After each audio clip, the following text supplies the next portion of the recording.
Hola, soy Alice Sirlin.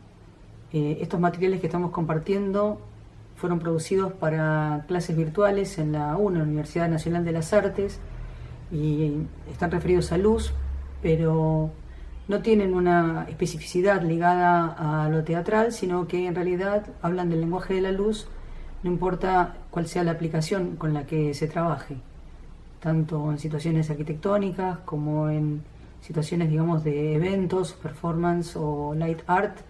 Las propiedades de la luz son las mismas y la manera que tenemos de enseñar la luz, o por lo menos yo, digamos, como docente, siempre lo hago a partir de entender la luz como un lenguaje y tratar de analizar de qué manera se comunica.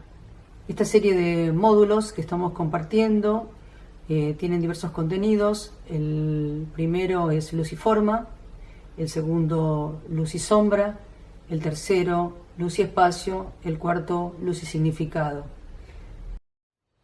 Vamos a hablar hoy de las propiedades y posibilidades de la luz en cuanto al lenguaje. El tema que vamos a tocar es luz y sombra.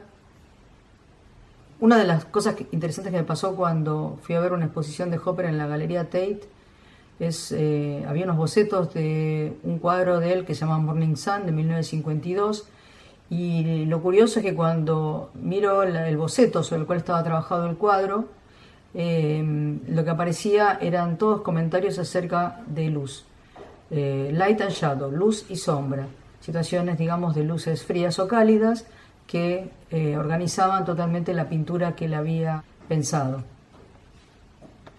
El tema fundamental con el que nos encontramos en términos perceptivos es con el contraste. El contraste es una diferencia o intervalo sensible con lo cual nosotros visualizamos todas las cosas, todos los objetos, todas las formas.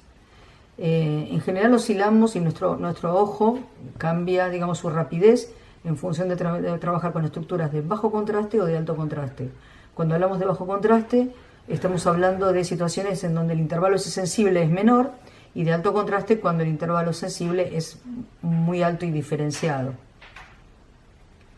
Podemos tener un contraste casi nulo relacionado con que sea muy bajo, a pesar de que la luz o que lo que tiene el entorno es súper luminoso.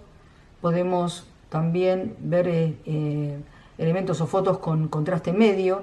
El contraste medio, lo que sucede es que las sombras son sutiles, no son absolutamente negras o oscuras, y lo que tenemos es una diferencial, digamos así, media entre una luz clara y una luz mediana y con bastante poca oscuridad. Cuando hablamos de contraste alto, estamos hablando de situaciones de negro y blanco prácticamente, o de muchísima luz y muy baja, sin intermedios o sin elementos intermedios. El ojo en estos casos se activa muy rápido y recorre la superficie con una energía distinta que la que tiene en el bajo contraste. En los altos contrastes también pueden ser no solamente de blanco sobre negro, sino sobre negro sobre blanco, trabajando con situaciones más oscuras, pero siempre la sensación de luz es violenta. Una estructura, una instalación que utiliza muchísimo el tema del contraste y lo maneja de manera excelente es la casa japonesa. Hay un libro de Junichiro Tanizaki que se los recomiendo, se llama El elogio de la sombra, y habla de las diferencias entre la concepción, digamos, de la casa occidental y la oriental. La casa oriental tiene situaciones donde lo que hace es atenuar la luz solar fuerte, para ir logrando gradualmente a través de determinadas translucencias el oscurecimiento en las zonas donde lo que quiere tener es mayor reposo.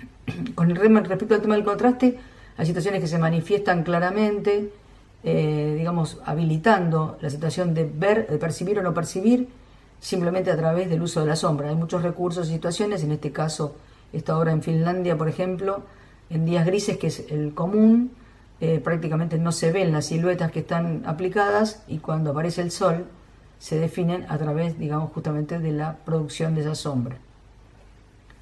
Sobre el tema de sombra se han hecho recursos en danza, en teatro. El expresionismo lo ha usado muchísimo.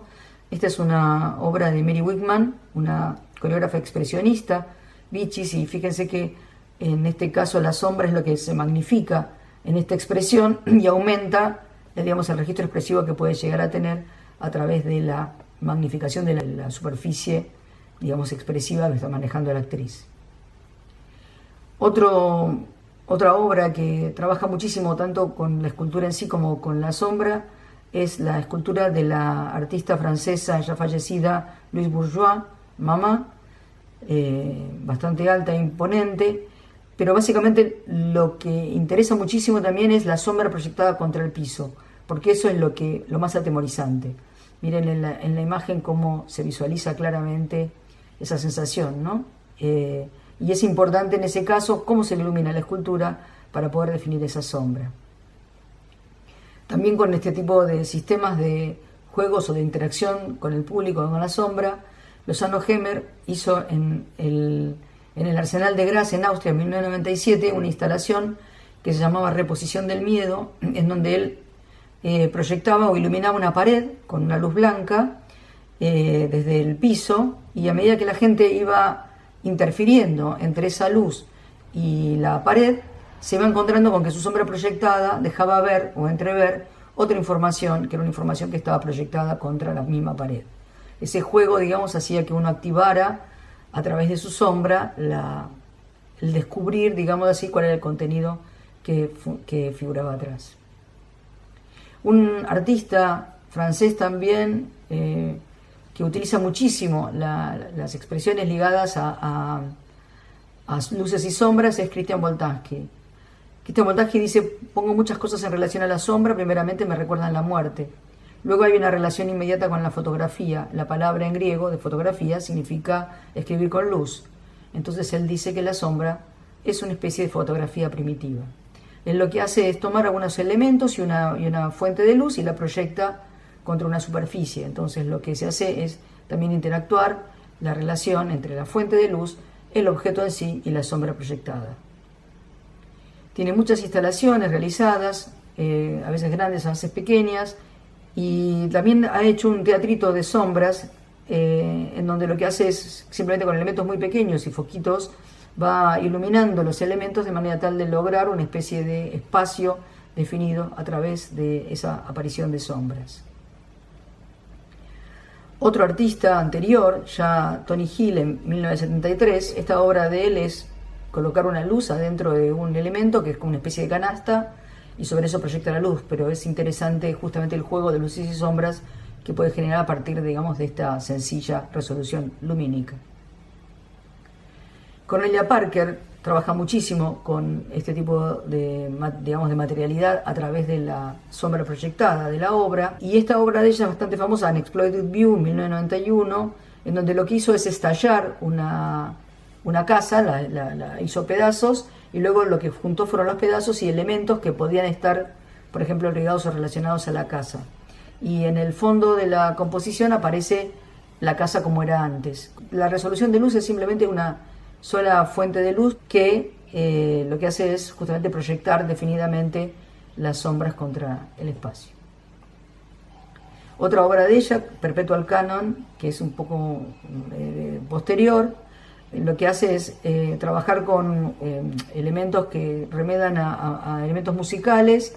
O sea, ella lo que hace es aplastar el elemento y lo que hace es proyectar esa sombra concreta sobre las paredes, de manera tal de generar una especie de canon entre la luz y la sombra. O La Furia de Azón, en 2014, en la Fundación Louis Vuitton, armó un elemento bastante sencillo también, que era una reja y una fuente de luz, y el observador era el actor principal, proyectando también sombra contra las superficies del espacio.